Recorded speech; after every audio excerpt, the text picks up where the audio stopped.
Hi hello నేనైతే ఇవాళ నాటుకోడి పులుసు చేస్తున్నానండి. అందుకోసం ఆయిల్, కొంచెం చెక్క, లవంగ, బిర్యానీ ఆకు వేసి కొంచెం ఉల్లిపాయలు వేసి ఉల్లిపాయలు ఫ్రై అయ్యాక నేను కట్ చేసుకున్న టమాటాలు అయితే వేసేసానండి. అవి చక్కగా ఫ్రై అయ్యాక కొంచెం పచ్చిమిర్చి, పసుపు వేసి కొంచెం అల్లం వెల్లుల్లి పేస్ట్ కూడా వేసి పచ్చివాసన పోయేంత వరకు ఫ్రై చేసి నేను ముందుగా క్లీన్ చేసుకున్న చికెన్ అయితే వేసేసి ఒకసారి ఉప్పు వేసి కలిపేసి ఒక 10 నిమిషాలు అయితే ఉడికిద్దామండి. ఇలా ఉడికాక ఒక 3 స్పూన్ల కారం అయితే వేద్దాము.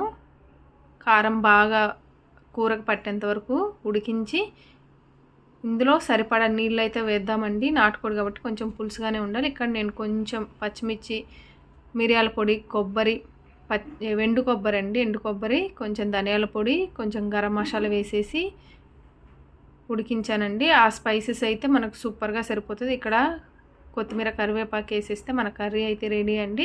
చూసారు కదా ఎంత బాగుందో.